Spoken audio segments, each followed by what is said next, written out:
তিনি ছিলেন অভিনব ব্যক্তি, মানবতার পুরো ভাগে ছিল তার ঠাঁই। এমন সৌন্দর্য ও শক্তির সমন্বয় আমি দেখিনি। আর তার চেহারাই ছিল যোদ্ধার অনুরূপ। বাঘা যতীনকে এমনই উপমা দিয়ে গেছেন ঋষি অরবিন্দ। বাঘা যতীনের হৃদয় অত্যন্ত কোমল ছিল।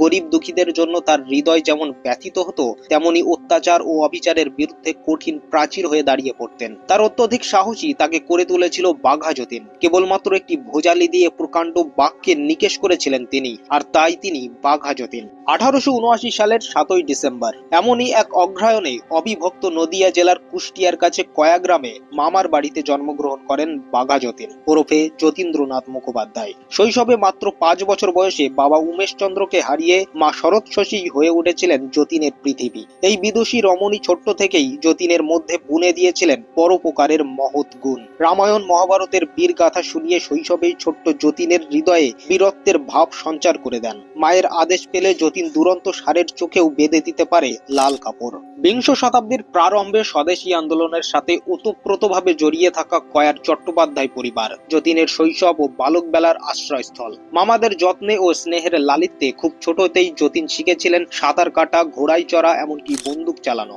বড় মামার তত্ত্বাবধানে যতীন ভর্তি হয় কৃষ্ণনগর অ্যাংলো ভার্নাকুলার স্কুলে। পাশেই কৃষ্ণনগর কলেজ। সেখানের আধুনিক ব্যায়াম সরঞ্জাম তাকে উৎসুক করে তোলে।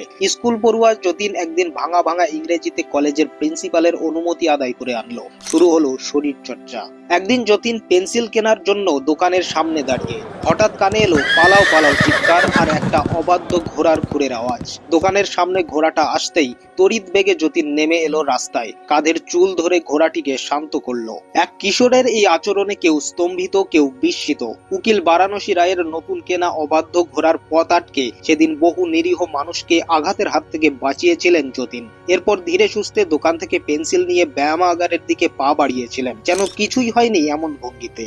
যতীন মানুষের সেবার জন্য কখনো পিছপা হতেন না। তেমনি একটি ঘটনা। মাসের শেষ অফিস থেকে বাড়ি ফেরার পথে এক পুরনো বন্ধুর সঙ্গে হঠাৎ দেখা। বন্ধুর করুণ মুখ থেকে জানতে পারলেন তার মায়ের খুব অসুখ। অর্থের অভাবে চিকিৎসা করতে পারছে না। সদ্য পাওয়া মাইনের সব টাকাই দিয়ে দিলেন। বন্ধুটি চলে যেতেই খেয়াল হলো ট্রামে করে বাড়ি ফেরার মতো খুচরো পয়সাও কিছু নেই। সেদিনটা হেঁটেই বাড়ি ফিরলেন। স্বামী বিবেকানন্দের ভাবধারায় বিশ্বাসী ছিলেন। আর্তের উপকার করাকেই একমাত্র ধর্ম বলে মনে করতেন। অত্যাচার ও অবিচার সহ্য করাকে প্রাণহীনতার লক্ষণ বলে মনে করতেন। ছোটবেলা থেকেই বাঘা যতীন অকুত ভয়। মহুলডিয়ার শালবনে অজ্ঞাতবাসে থাকার সময়ও প্রতিদিনের মতো শিলাসনে বসে উদাত্ত কণ্ঠে গীতা পাঠ করতেন। যতীন তখন বেঙ্গল সেক্রেটারিয়েট মিস্টার এইচ হুইলারের অধীনে চাকরি করছেন। অফিসের কাজে দার্জিলিং যাচ্ছেন। শিলিগুড়ি স্টেশনে ট্রেনের কামরায় একটি শিশু তৃষ্ণায় জলের জন্য কাঁদছিল। শিশুটির বাবার ইতস্তত ভাব দেখে যতীন নামলেন জল আনতে। জল নিয়ে আস্তে আস্তে ট্রেন ছেড়ে দিয়েছে। দৌড়ে ট্রেনে উঠতে যাবেন এমন সময় 3 জন গোরা সৈনিকের একজনের গায়ে ধাক্কা লাগুক কি একটু জল পড়ে যাক, সেই নিয়ে বেঁধে গেল ধুন্ধুমার কাণ্ড। সৈনিকদের ধাক্কায় যতীন পড়লেন মাটিতে। কাচের গ্লাসটিও ভেঙে গেল। সৈনিকরা কালা আদমি বলে তার উপর চড়াও হতেই দিলেন মোক্ষম জবাব। 5 মিনিটে ওই 3 সৈনিককে ঘুষির ঘায়ে রক্তাক্ত করলেন। একজন ছোরা বের করে আক্রমণ করলো, তাতেও দমলেন না। 3 সপ্তাহ হাসপাতালে ভর্তি থেকে সৈনিকরা সুস্থ হয়।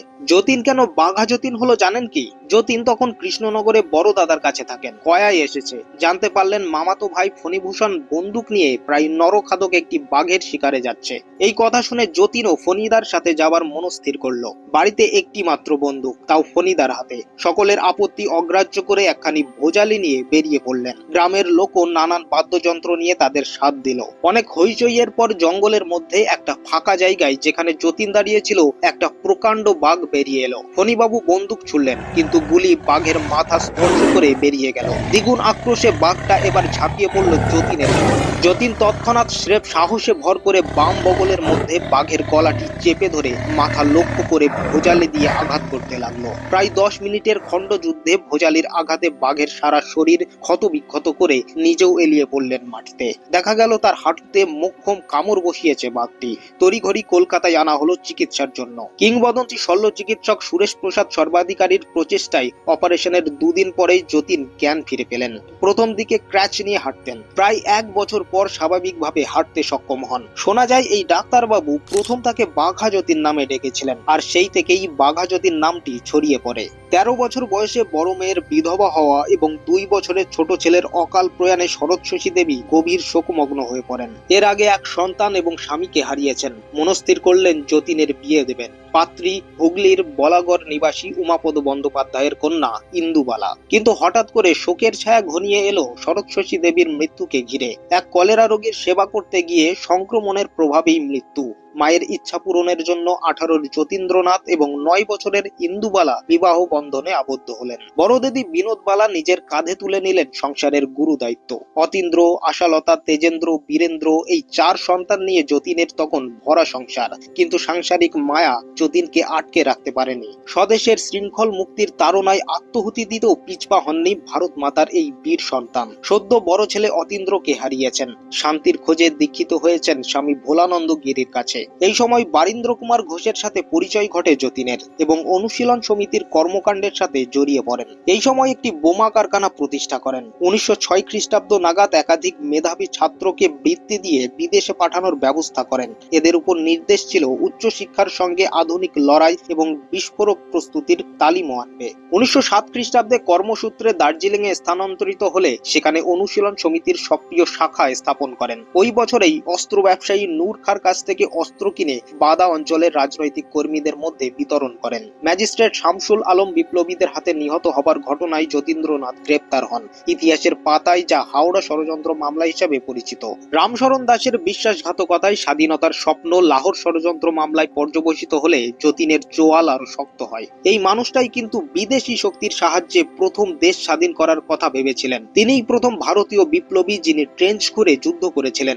সালটা 1915। বালেশ্বরের বুড়িবালামের তীরে অপেক্ষা করছেন 5 জন বিপ্লবী, নেতৃত্বে বাঘা যতীন। অপেক্ষা জার্মান থেকে আসা অস্ত্র বোঝাই জাহাজের। হঠাৎই বাঘা যতীন সতর্ক হলেন। চার্লস টেগার্ট বিশাল পুলিশ বাহিনী নিয়ে ঘিরে ফেলেছে ওই অঞ্চল। শুরু হলো অনাহারে অর্ধাহারে গা ঢাকা দেবার লড়াই। 7ই সেপ্টেম্বর গভীর রাত্রে যতীন মহলডিহার আস্তানায় ফিরলেন। গুপ্তচর মারফত খবর পেয়ে সেই দিকে এগিয়ে আসতে থাকে ম্যাজিস্ট্রেট কিলবি ও মিলিটারি লেফটেন্যান্ট রাদারফোর্ড সহ বিশাল বাহিনী। বাঘা যতীনের সঙ্গে ছিলেন চিত্তপ্রিয় চৌধুরী, জ্যোতিষচন্দ্র পাল, মনোরঞ্জন সেনগুপ্ত এবং নীরেন্দ্রনাথ দাশগুপ্ত।